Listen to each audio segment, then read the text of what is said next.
Good morning, everybody. It's 10 o'clock according to my computer, so let me start. The first thing is to remember that the first assignment number 2 is due over the weekend. Please have a look at it and let me know next class if there's any questions, any clarifications that are needed, anything you don't understand in terms of what's expected of you and so on. The key is you need to correct the statement produced by the computer, and you need to explain what the computer got right and why it got it right. What the computer got wrong, if anything, and why it got it wrong. And most importantly, you also have to add detail when the short statement from ChatGPT does not have relevant detail. In other words, you need to demonstrate that you understand, that you have the elements of judgment to understand the statement that has been put out by ChatGPT.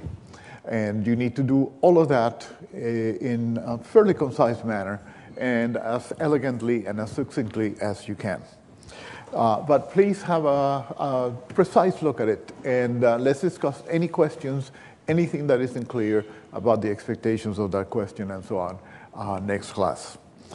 The science historian Roger Lewin describes the migration of Homo sapiens sapiens out of Africa as that of, and I quote, a successful species of animal which inexorably filled all ecological and geographical niches open to it. That's a fancy word of saying that essentially we erupted out of Africa, invaded the world, and exterminated everybody in it. In the last class, we were exploring some parts of this expansionary process, and in particular, because it is the best represented example, we were exploring what happened in Europe as a result of the eruption of Homo sapiens sapiens into the area starting about 45,000 years ago and so on, and when they confronted the Neanderthals. But we can use this case study, which is not perfectly, but it's fairly well understood, to actually imagine the processes of eruption of Homo sapiens sapiens into other areas of the world where they met other descendants of earlier Homo erectus across the old world. From about 85,000 to 18,000 years ago, give or take, all of what is today Northern Europe was all encased literally under thousands of feet of ice. So essentially, it is only in the southern parts of Europe, from France downwards, that we have evidence that can be discussed as to the confrontation of Neanderthals and Homo sapiens sapiens. These glaciers that occupied most of northern Europe did not start to melt until the end of the Pleistocene era, starting about 14,000, 12,000 years ago, give or take. Prior to 40,000 years ago, prior to the eruption of Homo sapiens sapiens populations into Europe, all of the human or human-related inhabitants of the area had been descendants of Homo erectus. Homo erectus itself, 3 years ago when I taught this class, I would have told you that the earliest examples of Homo erectus in Europe date back to 900,000 years ago. Today, a new discovery is literally about a month ago at Atapuerca cave in Spain, bring that number down to 1.1 million years ago, and I would not be at all surprised if it kept on getting earlier and earlier. But in any event, the last remnants, as it remained isolated in Europe for hundreds of thousands of years, early erectus evolved into Neanderthals, and it is the latter, which are the last descendants of the European erectuses, that Homo sapiens sapiens confronts starting 40,000 years ago, give or take. And as we know, from this confrontation, only one of these species emerged. And again, the number is hotly debated, somewhere between 10 to 12,000 years after they first met, essentially Neanderthal specimens had disappeared from Europe. And the question, which is not easily answered, is what happened to them? Is it warfare? Or are they simply being outcompeted, and in so doing, of course, pushed into ever more marginal environments, and where they're having greater and greater trouble reproducing?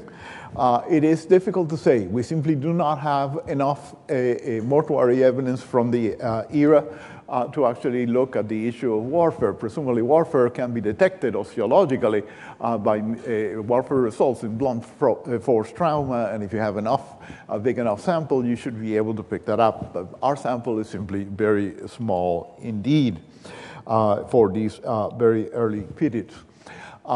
So it may very well be a combination of both actual warfare between the two groups and the Neanderthals slowly but surely being outcompeted. Never underestimate the power of compound interest and how much a single loss of population at one time can eventually alter the course of a much larger population over a very long time. Scholars have done computer simulation models of a band of Neanderthals, presuming that this band has about 50 adult-age reproductive individuals, and making the presumption that the band represents a closed system.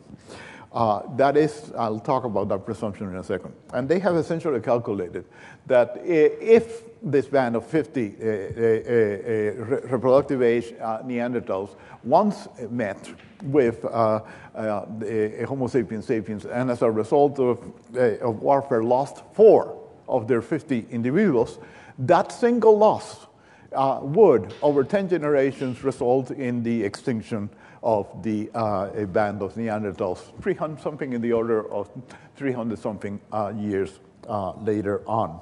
So the power of compound interest, so to say, should not be underestimated. So the question then, whether it is that the Homo sapiens sapiens is killing the Neanderthals, or whether it is that it is outcompeting them, and in a sense we're reverse engineering that. We only know the outcome. We don't exactly necessarily know what happened. But the question then is, what is there about Homo sapiens sapiens that allows them to be victorious in battle and or victorious in economic competition? And I have already briefly elaborated that most, in the last class, that most Neanderthal toolkits are essentially boring tools and scraping tools, that they have very little, there is simply no evidence that they had any tools that could project power at a distance. And it is very clear that that is absolutely not the case for Homo sapiens sapiens, where we have very good evidence in the form of arrowheads and in the form of atlatls that they did have the ability to project power at a greater distance. Both the bows and arrows and the atlatls allow our artificial technologies that allow the artificial strengthening of human muscles. You can project a lance much farther away with an atlatl than you would with your naked arm. You can project an arrowhead much farther away with a bow than you could if you were throwing it with your naked arm. And this is very, very important. This ability to project power at a distance by means of human technology, which Homo sapiens sapiens, the groups of Homo sapiens sapiens that entered Europe had, and the Neanderthals lacked, may have had a significant impact on the eventual outcome. But the question really is not the details of the artifacts that the one group possessed and the others did not. The question is, what was different about Homo sapiens sapiens that had this technology that proved more effective? Is it a cognitive difference? That's really the underlying question here. But the differences are more varied. To give you, let me ask you a question. What proportion of American Air Force, U.S. Air Force fighter pilots are trained to conduct dogfights? Does anybody know? Any ideas? It's a trick question. The answer is 0. And the reason, of course, is that the current doctrine is you project power at a distance. So presumably missiles are created so that planes are simply platforms for missiles that are trained to attack from hundreds of kilometers away. The idea is that you shoot your enemy down long before your enemy can see you. Power at a distance makes all the difference in the world. Those of you that have read Shakespeare's Henry V should understand this quite well. This is, of course, in this play, Shakespeare recalls the famous Battle of Agincourt in the 14th century, in which a much smaller British army met a much more superior, 3 times in terms of the number of men, French army, and yet emerged victorious and almost unscathed. And the reason they did this is because they, while they were a much smaller force, they were armed with bows and arrows that could actually shoot farther away, and were able to decimate the French before the French even come close. So a technology that allows you to project power at a distance does make a real difference in the real world. And it will make a real difference in the real world in terms of confronting human enemies, and it would make the same difference in terms of warfare, in other words, but it would also make a difference in terms of economic competition, because it would allow you to actually fell animals down long before they can get to you. Whereas Neanderthals literally had to engage in almost hand-to-hand combat with those very same animals in order to prey on them. And the result, of course, is that sometimes the Neanderthal may have won, but many times the animal may have won. There's another significant difference, and that is in the use of bone tools. And in particular, there are 2 tools that appear in the repertoire of, and again, all of this goes, I'm giving you different examples of what appear to be, I don't want to call it superior technology, but certainly I would use the word technologies that are more efficient. And efficient at what? Efficient at extracting energy from the environment, or efficient at what it is that many of them are created, which is to fell an animal, to fell an enemy. But other technologies also seem to make a difference. Homo sapiens sapiens has bone awls. What are bone awls used for? They're used for the creation of textiles. I've already talked about textiles before. Also, Homo sapiens sapiens has fish hooks. Why is this important? Well, this is important because fish represents a significant source of protein, and having the most varied and diverse diet gives you resilience to circumvent a hard time. So the presumption is that if things got bad and there wasn't a lot of food around, Homo sapiens sapiens also could obtain protein from fish, whereas Neanderthals do not seem to have the technology to have done this efficiently. I'm not saying that Neanderthals did not eat fish, but if they did, if they caught a fish, it was not with a fish hook, and therefore they must have been much more inefficient at that. So again, by looking at the technological assemblage of these 2 groups, one gets a distinct impression that one group is a lot better at exploiting their environment, and one group is potentially a lot better at dealing with their enemies, than the other. But there are other differences that are perhaps even more significant. That's Harold Dibble. He died quite recently. Harold Dibble at the University of Pennsylvania spent his whole career digging Neanderthal caves in southern France.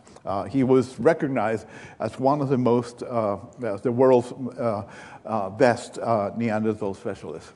At one point, he did a very exhaustive study of Neanderthal stone tools.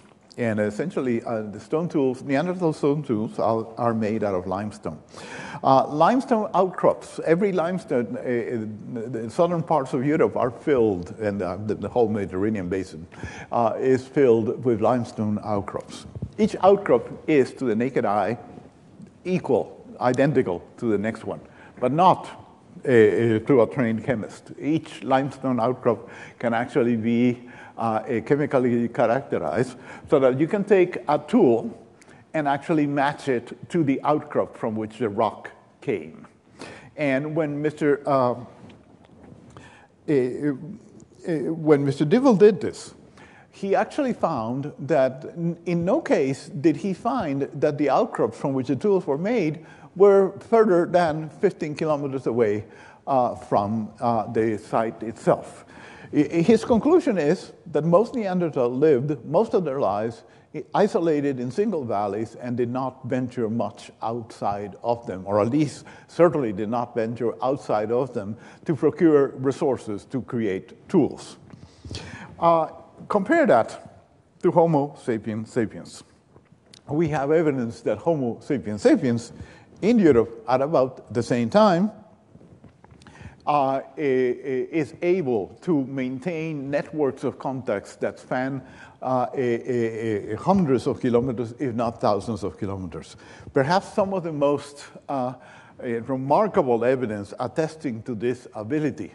So the one group literally is mostly isolated and barely interacts with other groups because mostly the range of their interaction is limited to about 15 kilometers, suggesting that they more or less remain to themselves in isolated valleys. But with Homo sapiens sapiens, what I'm showing you here is evidence from a number of burials from Zungir in Russia.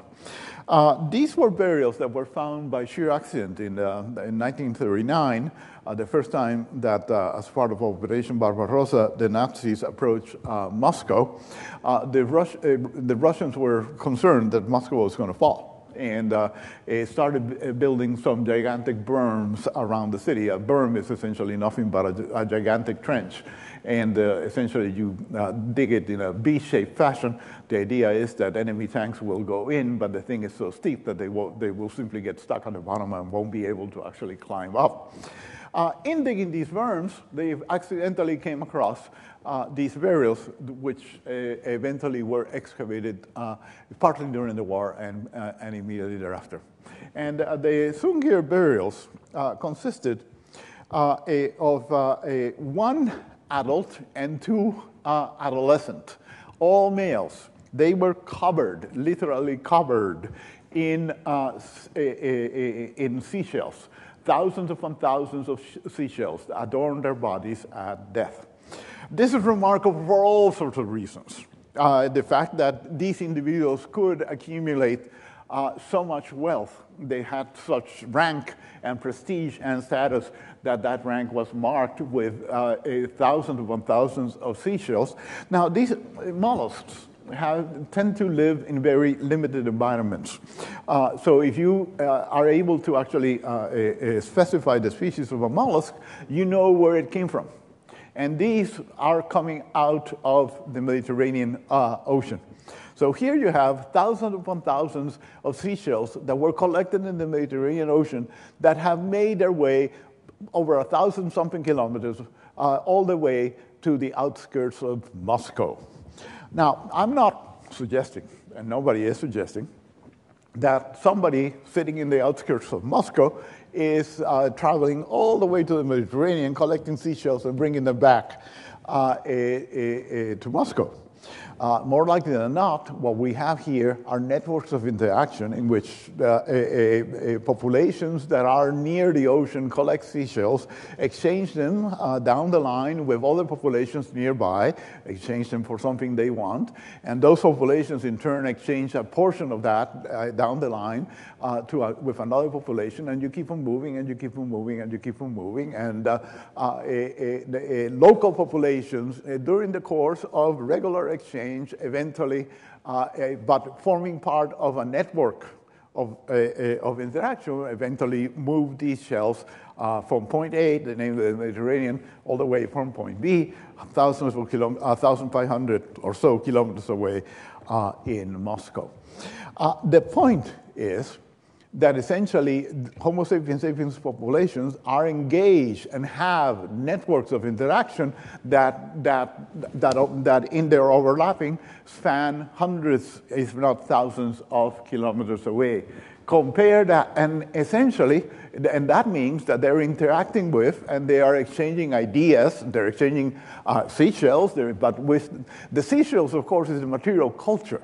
We are able to actually detect the seashells, but the exchange of seashells took place as part of a conversation, an exchange of ideas, and so on. In other words, and when you exchange ideas, of course, with others, you get new ideas and new ways of doing things. So innovation is all about the recombination of ideas. Innovation happens technological or any other form of innovation, cultural or technological, happens faster the more recombination of ideas there is. These guys are engaged in networks of interaction in which a recombination of ideas happens on a daily basis, so to say, or it's common.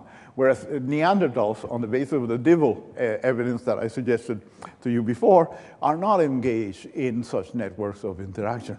So essentially, these guys are able to do something, a feat, that is simply completely beyond what the Neanderthals can do. And they're not isolated, is the point I am trying to make. And when you actually have human interaction, technological advance and cultural change happen all the faster. So this is a significant difference. And the question, of course, is always going to be, and I do not know the answer to this question, and I don't necessarily know that anybody really knows the answer to this question, why is it that Neanderthals did not figure out how to be engaged in a network of interaction with a significant network of interaction of regional scope with other Neanderthal groups, but Homo sapiens sapiens could. And we're coming back to the possibility that there are significant cognitive differences between these two groups. I say possibility, and I'm going to discuss this in a lot more detail over the next couple of classes. I say potentially because, of course, it is very, very, very difficult to demonstrate cognitive differences when we do not have any direct evidence. Namely, we do not have such differences would have been in brains, and we do not have any Neanderthal brains or any contemporary Homo sapiens sapiens brains at the time. So I'm tiptoeing around the possibility that there's an underlying reason, and that reason is cognitive, and I'll talk a lot more about that over the next couple of classes. Again, exchange, trade is very typical for Homo sapiens sapiens populations, and we see this in quite a number of different locations. These seashells apparently all have perforations in them. Those perforations are not accidental. They're not things that happen as seashells erode and get hit by wave action and so on. They all have evidence that they were done on purpose. They're clearly meant to be strung together, possibly, almost certainly, as part of either necklaces or bracelets or something along those lines. In other words, the people who are using these seashells are using them to ornament themselves. We have no evidence that the Neanderthals did that. Now, I have said a number of times in this class, and I will repeat today, that absence of evidence is not evidence of absence. For all I know, Neanderthals could have ornamented themselves, They could have used tattoos, for instance, in order to distinguish themselves and ornament themselves. And had they done so, we would not know about it because unless you put an organic remains in an anaerobic environment, the organic portions of those remains are not going to survive. Anaerobic means oxygen-free. And we have simply not found any Neanderthal remains with skin on them. So essentially, the likelihood that anything would be preserved is very small. Did they have tattoos or not? We simply do not know. But I bring it as an example that so I essentially argued that Homo sapiens sapiens is fast to ornament themselves. Neanderthals are not, unless, of course, it took this form and we would not know about it. This is this absence of evidence, not evidence of absence, a conundrum which is absolutely central to the discipline of archaeology. Now, ornamentation. So Homo sapiens sapiens ornaments itself. Why should we care? Anybody want to give me? Yeah. Sorry, I just wanted to sure. ask a question about the tattoos. Sure. Wouldn't there be evidence of like something like a tool used to make a tattoo? Very good point. Potentially, yes. We have no shortage of evidence that they're using. Again, you would have to take a tool and do experimental archaeology. Take whatever tools you find and try to reproduce the wear pattern. Every tool has wear patterns, and try to reproduce the wear patterns, how to create identical wear patterns in that particular tool. So I don't know that anybody has actually taken Neanderthal tools, which mostly are used for leather, and suggested that they could have been used for tattoo, and had they been used for tattooing, what sorts of wear patterns that would leave. So it's an interesting hypothesis that has not been tested, to my knowledge. But your point is well taken. Potentially, it is a testable one. So yes, very good point. Ornamentation. Why should we care that these guys are ornamenting themselves? So why do you wear, many of you wear a watch.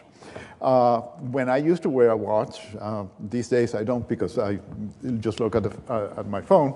When I used to wear a watch, I wore a 995 Casio because it gave me the time and I couldn't care less. Some people out there, my father used to wear a very fancy watch. Why did my father wear a fancy watch? It's symbolic of something, like yeah. someone might wear an expensive watch to show off. Sure. Yes, to show off. Entirely correct. In other words, it's a message. We send messages. Modern human beings send messages by the way they ornament themselves. Messages about who they are, messages about what status they occupy in society, who they are ethnically, who they are economically, who they are socially. Why do lawyers wear $2,000 Italian suits? It's a message. They're sending a message to the jury in that case about how successful they are. Everybody sends messages by means of ornamentation. But the Neanderthals are not sending messages unless, of course, they sent them this way and we don't know about it. But we are. So essentially, a society in which individuals ornament themselves is a society that is complex enough to be subdivided and specialized in some way. So that some people need to send a message of their status and their different status and different roles within those societies. And the point I'm trying to make is that Homo sapiens sapiens societies have that, and Neanderthal societies do not. For instance, and these messages are all sorts of messages. Some people wear messages because they're trying to present a picture of how much access to exotic resources they have, how powerful, economically powerful they may be, how powerful politically they may be. They may wear a crown, for instance, or a feather cap and so on, that it gets immediately interpreted that the viewers of which will correlate with some sort of a political position. So everything you wear sends messages.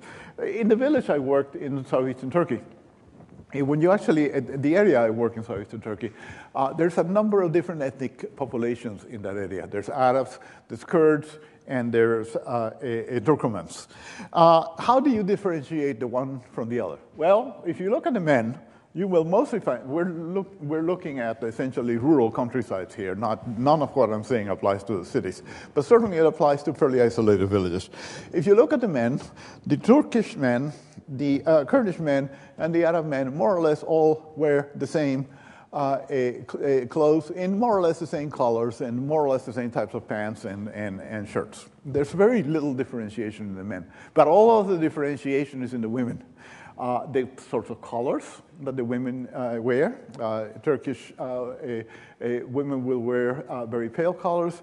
Kurdish women will wear very bright colors. Arab women wear pale colors, but you can distinguish Arab women, particularly older generation, because they have all sorts of tattoos.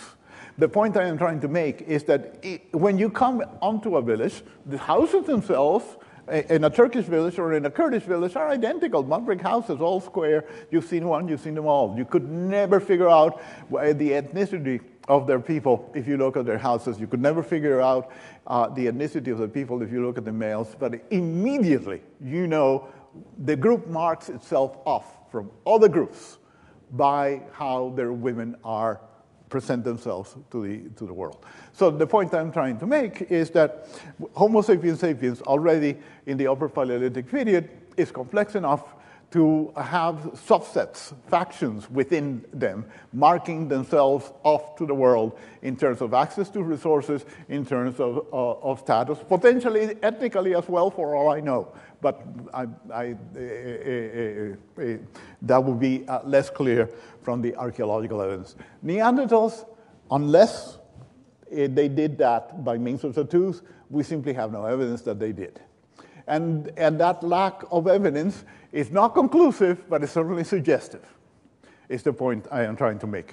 And the suggestion here is that there's a whole level of complexity in Homo sapiens sapiens societies that appears to be absent from contemporary Neanderthal societies.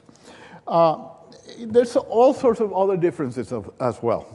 When you actually look at a Neanderthal site and you look at the faunal evidence, you look at the bones of the animals that they hunt, they appear to be very opportunistic hunters.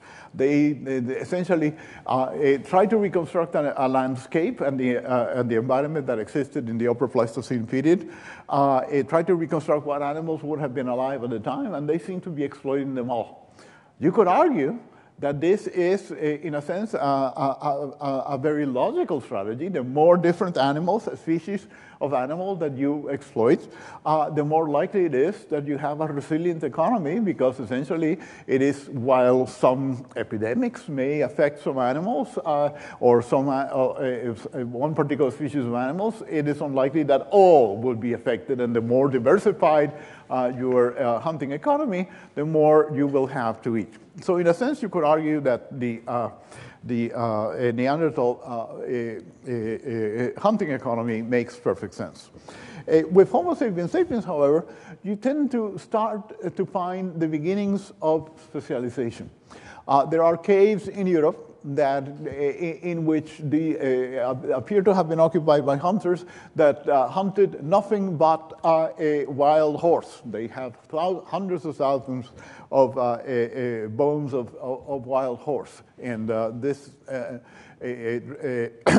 a painting from Lascaux Cave illustrates a wild horse, and in association with things that appear to have feathers that more likely than not are atlatl heads and so on that are being used to hunt that particular horse. We'll talk a lot more about cave painting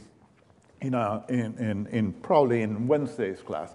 But the point I am trying to make is that there's a difference in specialization. The beginnings of specialized hunting economies can already be seen in Upper Paleolithic. Other caves have nothing but reindeer. Other caves, so essentially you have populations that are becoming increasingly specialized in the hunting of one particular species of animal. That probably means that they are much more efficient that is a much higher payoff, higher risk strategy. It's high risk, of course, because if something goes wrong with that species you're specialized in and become highly dependent on, you're up a creek without a paddle. But on the other hand, if you are, if nothing goes wrong, then you are much more efficient and will produce a lot more protein per unit of effort because of the inherent efficiency of specialization, a subject about which Adam Smith told us quite a bit hundreds of years ago already.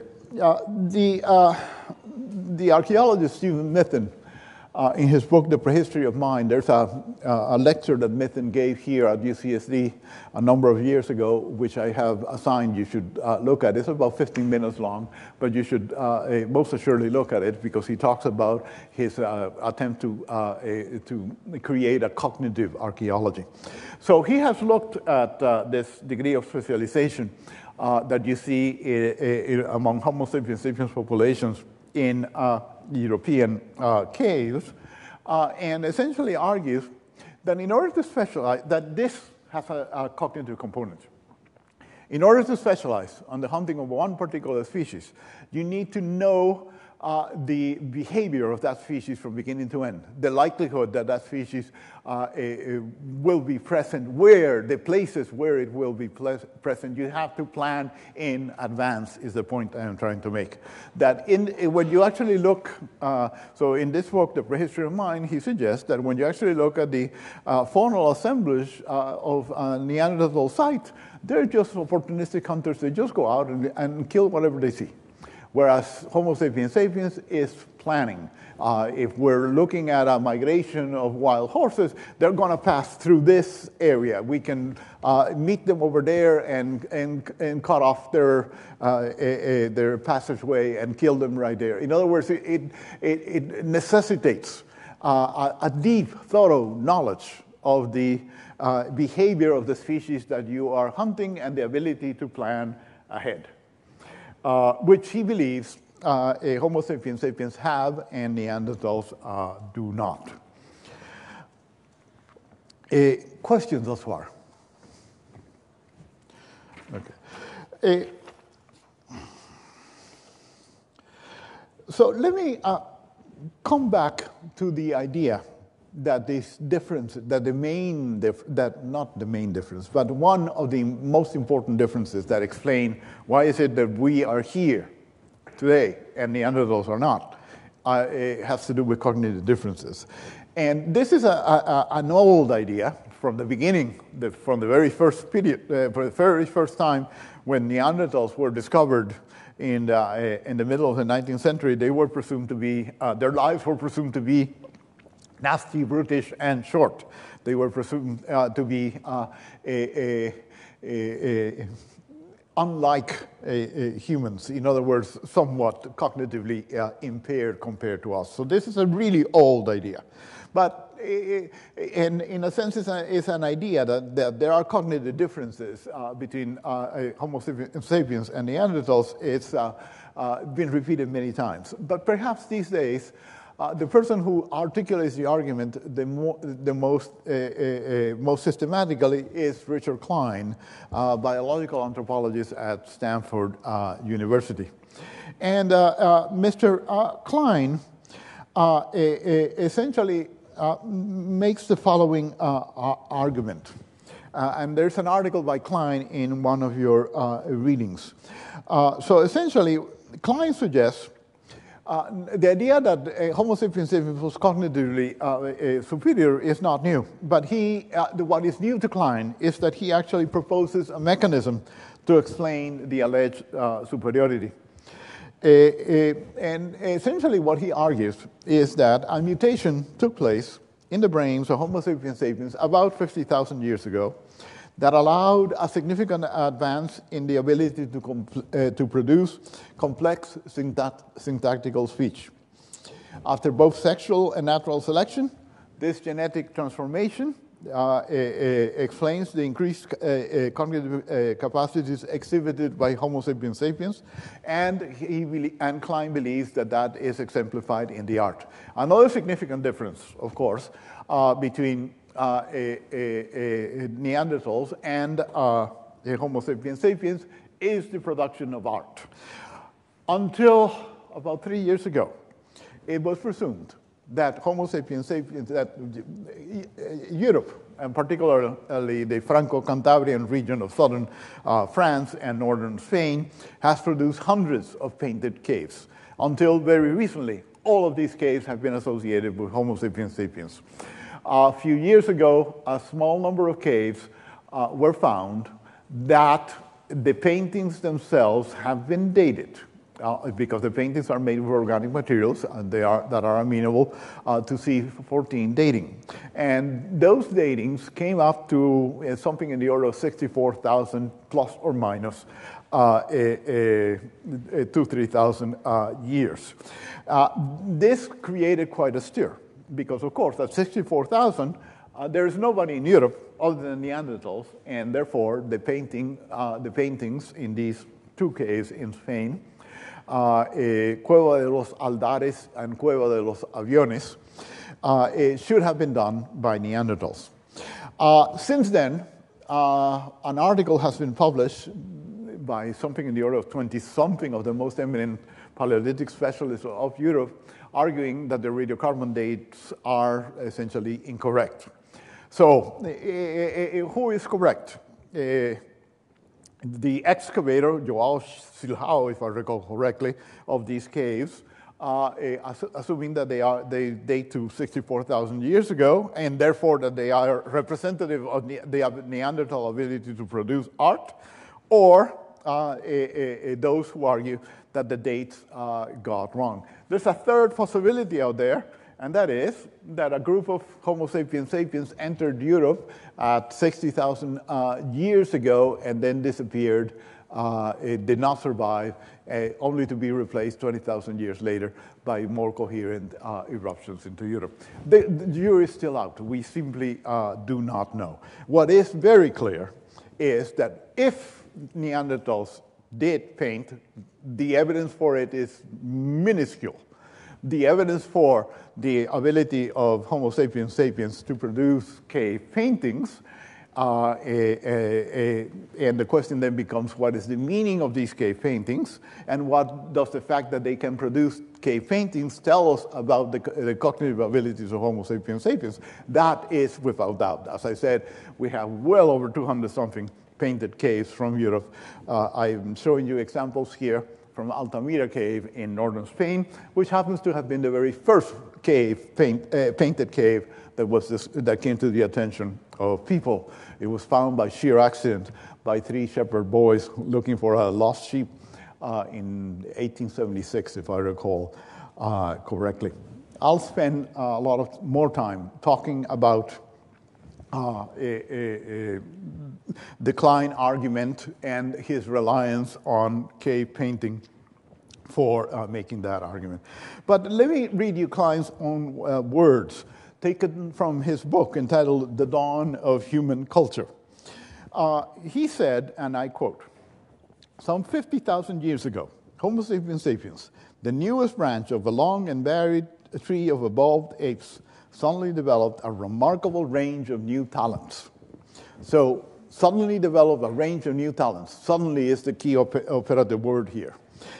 These people, whose primitive stone culture had previously been little different from that of their ancestors, began painting. They invented music and the instruments to play it.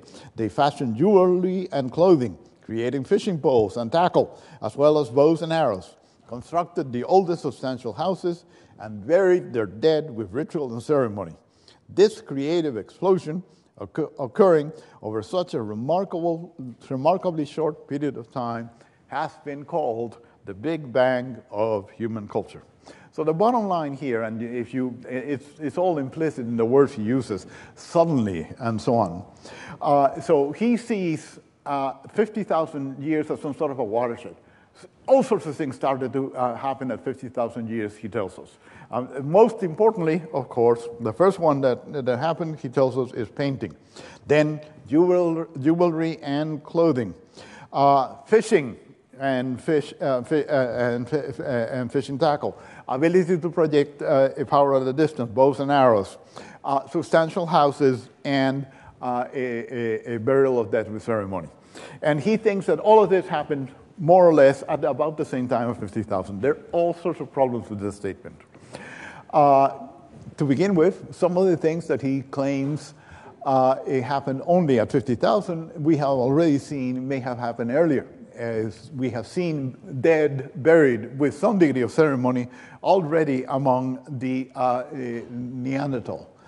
So some things may have happened earlier, and some things may have taken place within the realm of Neanderthal. But he is correct that all sorts of things are happening more or less at about this time. And his presumption is that all of these things are happening now because some mutation takes place in the brains of a group of Homo sapiens sapiens in Africa, and that mutation turns out to be so utterly adaptive that that group literally outcompetes and everything, another group of Homo sapiens sapiens in Africa, literally becoming the population of Homo sapiens sapiens, and thereafter, armed with that mutation, armed with that new cognition, is able to defeat all of the Erectus descendants elsewhere across the world, including the Neanderthals. And if you ask him, what exactly is that mutation? He will tell you, well, I'm not entirely sure because we don't have any brains.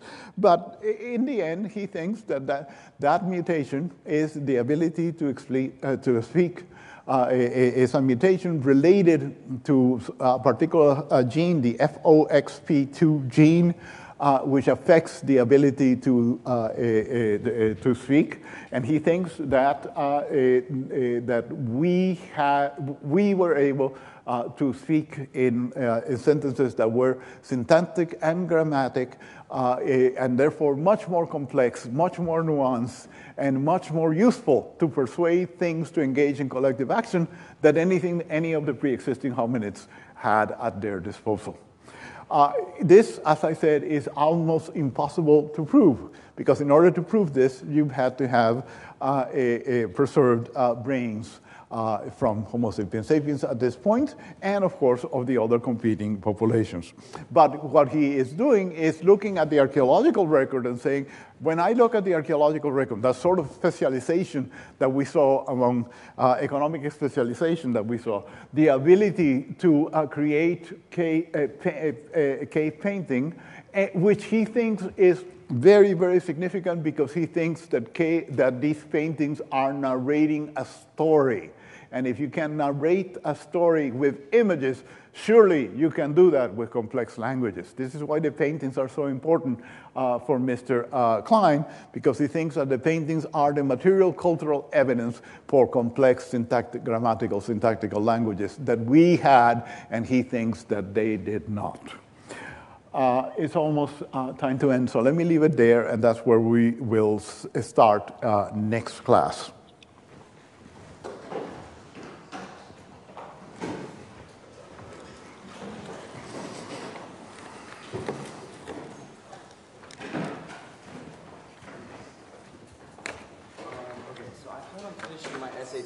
Okay. And I know you don't do emails. Should I email it to you? Email it to me, and then we can open so I can read it, and then we'll open either we can talk after class on Wednesday, or we can open a Zoom, whichever. Perfect. I prefer talking after class. I mean, maybe even before class. Sure, whatever. Yeah, I'm here early.